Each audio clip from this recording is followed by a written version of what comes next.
alcohol is seen as a solution to stress relief, but it's not the solution.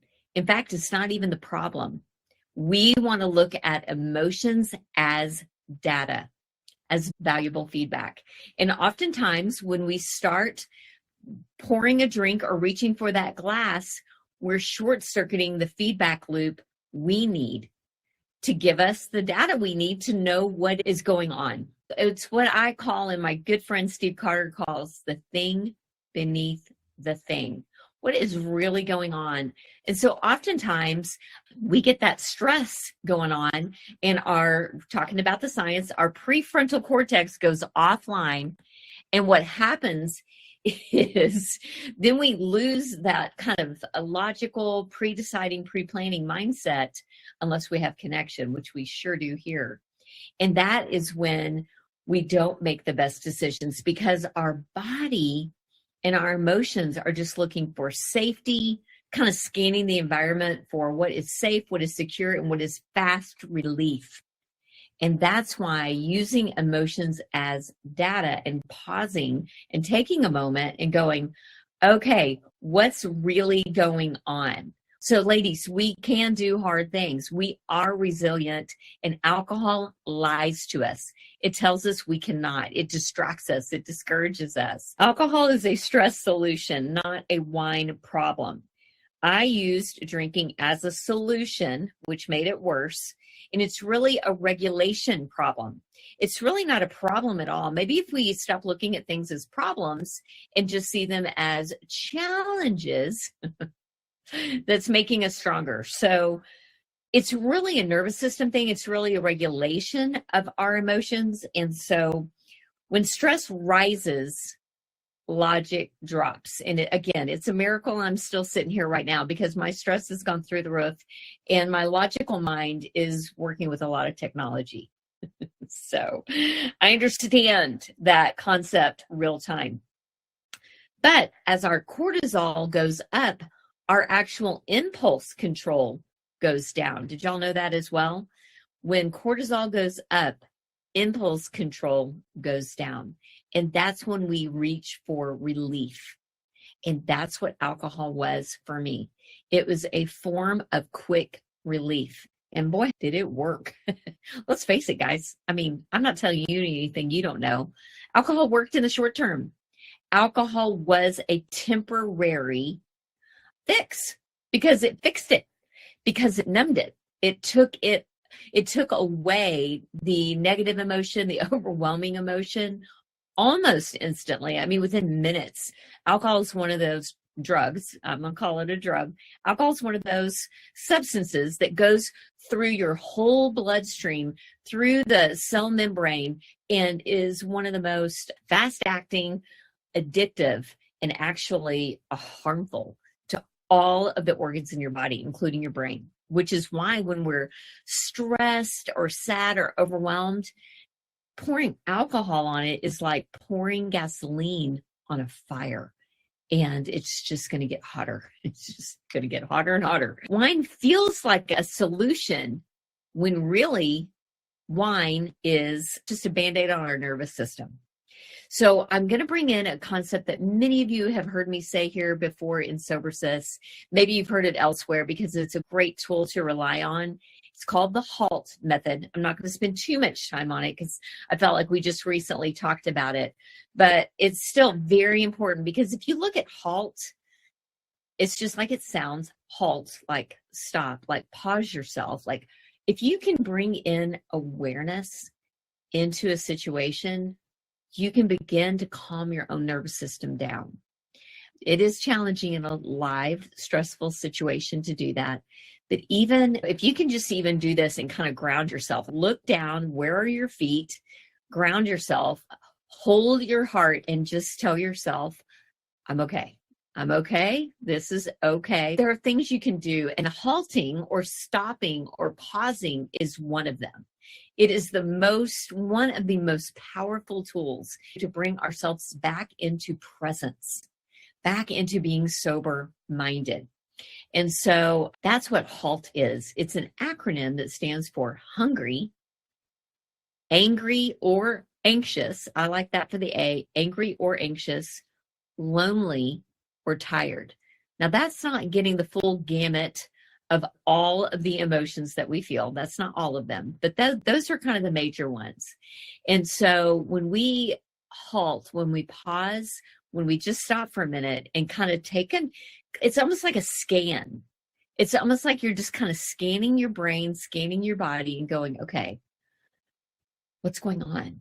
And when you realize, oh, I'm just stressed, I'm angry, I'm tired, I'm lonely, then you can mirror what you do next based on the need you have.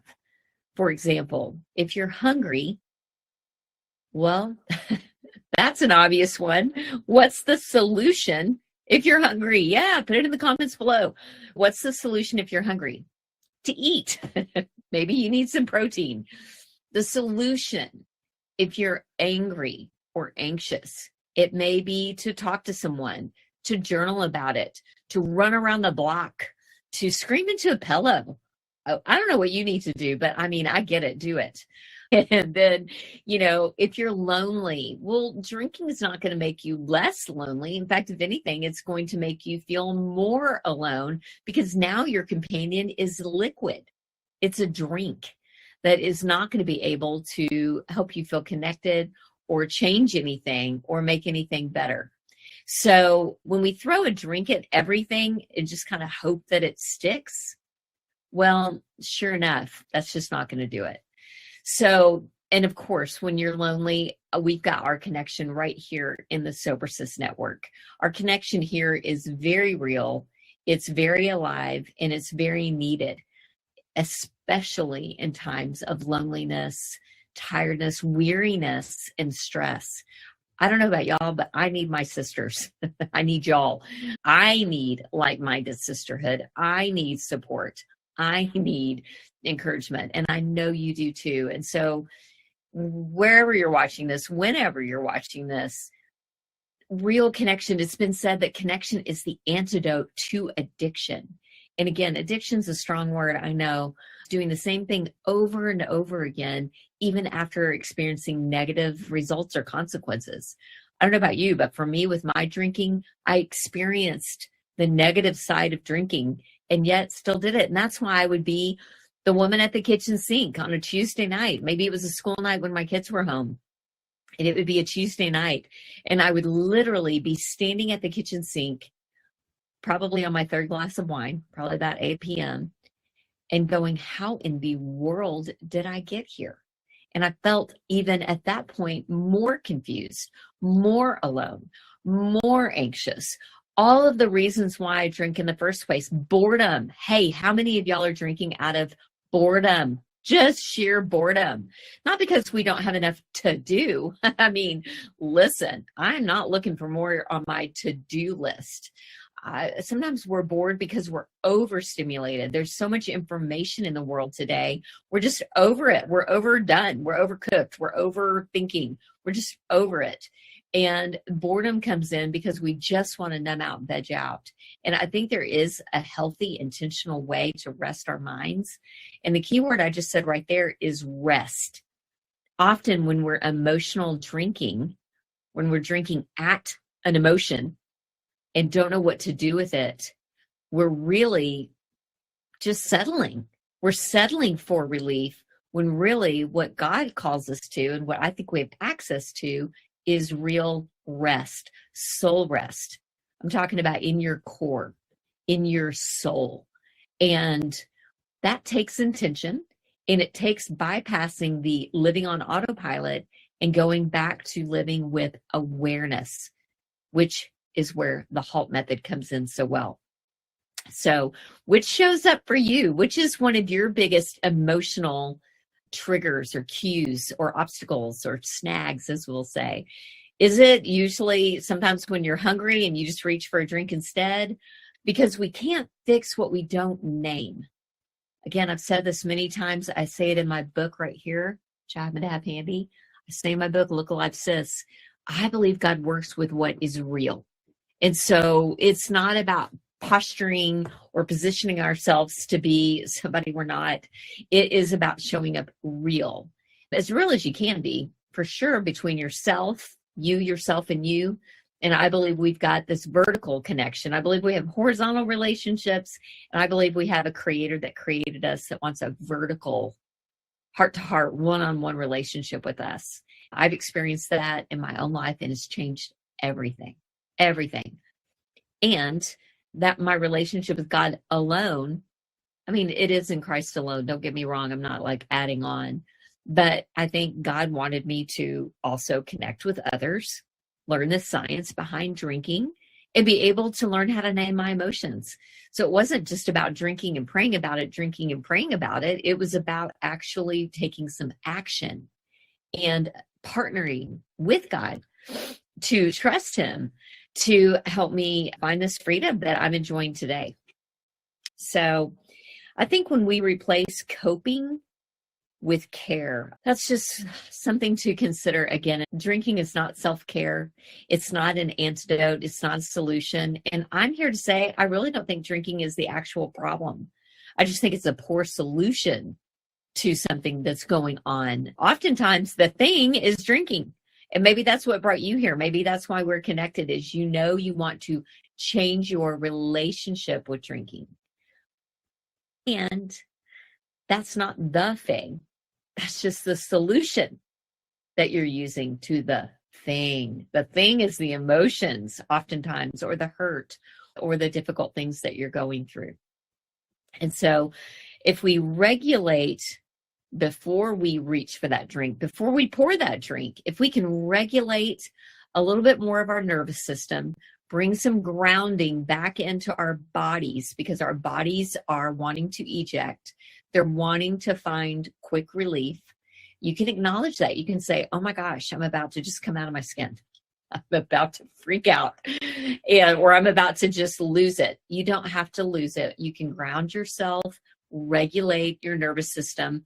Before you can make a logical choice, you just have to be present. You just have to be able to name these emotions. And that's why I say emotions are like data, information, because when you can actually see what the emotion is telling you, then you can meet that emotion with the proper or the correct or the accurate solution to that issue. Example, when you're hungry, you may need to eat some protein. Maybe step outside. Maybe you're just thirsty for water. Text a sister. Do a short breathing reset. Speaking of resets, that's what we're doing in the 21-day reset challenge, is there's accountability and structure for these daily check-ins. So check out the 21-day reset challenge if you haven't already joined one, because that's what we're doing, is we're doing a daily touch point. So you can literally check in with your emotions, check in with what's going on, and begin to just name what you're feeling. Name it. And that would make a big difference. I'll close with this. We are emotional beings. Yes. We are going to feel the feels. Yes. That is a huge part of being sober-minded, is living in the present. But we're not our thoughts, and we're not our emotions. Okay. These are passing by. They're passing through. They're temporary. Our identity is secure. We are safe. We are grounded. And so when you look at drinking, look at it as a potential solution, or even, again, most of the things I listed were maybe negative. I think oftentimes we're drinking because things are so good. That was me on a beautiful day on a Texas patio. I was like, I'm not drinking because I'm sad, mad, hungry, angry, or lonely. I'm drinking because it's beautiful outside and I want to celebrate. Well, if you're going to celebrate the present moment that you're in because it's so awesome, whether that be a wedding or, boy, those used to get me, those weddings. Whoa. Me and wedding celebrations and drinking did not go well. But all you're doing is outsourcing to alcohol to make something better or enhance, when really it dulls it. It dumbs it down. It takes away the technicolor. Yes, I get it. The first 20, 30 minutes is like that euphoric bliss of the buzz. But then that buzz wears off. You have to drink more to keep it up. And the more we drink, the more we tolerate alcohol. and the more we tolerate alcohol, like our body gets used to it, the more dependence we have on alcohol. Then we become more dependent and addicted to it not because you're flawed or broken, but because it is an addictive substance. Don't forget, alcohol is not a solution. I don't really ultimately think it's the problem. And you're not the problem. I think alcohol just needs to be looked at for what it is. It's not the problem or the solution. We use it as a solution, and then we get called the problem. And I'm here to say, I just think alcohol can be neutral. It can be over there. Like, you can devalue it to the point that you don't even want it. I'm like, I see you, alcohol. I see you for what you are. You bring me nothing good. I give you all the best parts of me, either the best memories I'm trying to make or my deepest, darkest, hardest times. No thanks. Alcohol kept promising me all these things, and it was giving me relief in the short term. So my brain was attaching relief, that feels good, to alcohol. And really, the relief is so short-lived, we don't tend to attach the anxiety after alcohol to the alcohol. There is a correlation there, but it's usually so far apart from the buzz of the event, the coming down, that we don't put the two and two together. And when I finally started doing that, that's when I realized, oh, I'm ripping myself off. What a ripoff. I am totally giving alcohol too much value in my life. And so if that's you, you're in the right place. Would love to hear your comments below or around this video so you can tell me, what are some of your emotional challenges? What can you do different this next week as you just are more aware, bringing in that awareness and recognizing the emotions, even learning how to name them? Did you know there is power?